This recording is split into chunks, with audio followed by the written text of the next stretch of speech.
দীর্ঘ 6 দিন বন্ধ থাকার পর শর্ত অনুযায়ী মঙ্গলবার তালা খুলে দেওয়া হলো দুর্গাচৌমুহনী ব্লকের অধীন 1 নম্বর কলাছড়ি পঞ্চায়েতের। মঙ্গলবার পঞ্চায়েতে তালা খুলে বিধায়ক মনোজ কান্তি দেবের সিল ও স্বাক্ষরিত কাগজে প্রধান দ্রৌপদী মালাকার ও উপপ্রধান নিবাস দাসকে সামনে রেখে 11 জনের পঞ্চায়েত উন্নয়ন কমিটি গঠন করে পঞ্চায়েত সচিবের উদ্দেশ্যে জিআরএস কর্মী বাবুল দত্তের নিকট জমা দেন। শুরু হলো পঞ্চায়েতের পথ চলা। কমলপুর দুর্গাচৌমুহনী ব্লকের অধীন কলাছড়ি পঞ্চায়েত ওয়ার্ড 5টি সদস্যের সংখ্যা 9 জন। নির্বাচন হয়নি। বিজেপির প্রার্থীরা বিনা প্রতিদ্বন্দ্বিতায় জয়ী। প্রধান উপপ্রধান পদ নিয়ে দলের মধ্যে দুই গোষ্ঠীর জন্ম নেয়। শুরু হয় ক্ষোভ বিক্ষোভ। গত 29 আগস্ট কলাছড়ি পঞ্চায়েতের অফিসে প্রধান উপপ্রধান সহ 9 সদস্যার শপথ গ্রহণ অনুষ্ঠান হওয়ার কথা ছিল। বিজেপি দলের বিক্ষিপ্ত গোষ্ঠীরা প্রধান উপপ্রধান পরিবর্তন নিয়ে 1 নং কলাছড়ি পঞ্চায়েতে তালা ঝুলিয়ে কমলপুর আমবাসা সড়কের কলাছড়ি পঞ্চায়েত অফিসের সামনে রাস্তা অবরোধ করে বসে।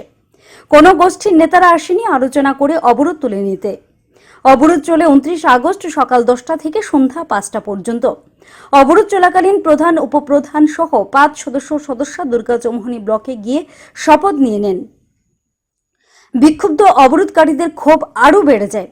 অবরোধকারীদের বক্তব্য ছিল, প্রধান উপপ্রধান পদ পরিবর্তন না হলে পঞ্চায়েতে তালা খোলা হবে না।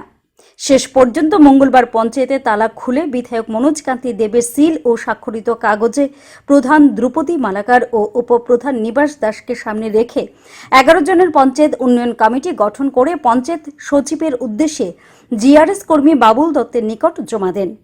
পঞ্চায়েতে যাতে কোনো গন্ডগোল না বাধে তার জন্য কমলপুর থানার পুলিশ বাহিনী ছুটে যান। এই বিষয়ে বিক্ষোভকারী বাপ্পা শুক্ল বৈদ্য বলেন, 1 নং কলাছড়ি পঞ্চায়েতের প্রধান উপপ্রধান নিয়ে সমস্যা ছিল। গত 29 আগস্ট থেকে পঞ্চায়েতে তালা পড়েছিল। আজ দল থেকে 11 জনের এক উন্নয়ন কমিটি গঠন করা হয়।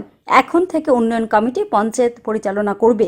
এইভাবে শুরু হলো পঞ্চায়েতের পথ চলা।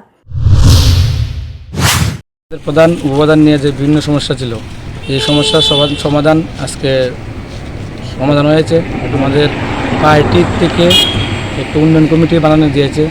এই উন্নয়ন কমিটি আগামী দিন কলাছড়ি গ্রাম পঞ্চায়েত পরিচালনা করবেন।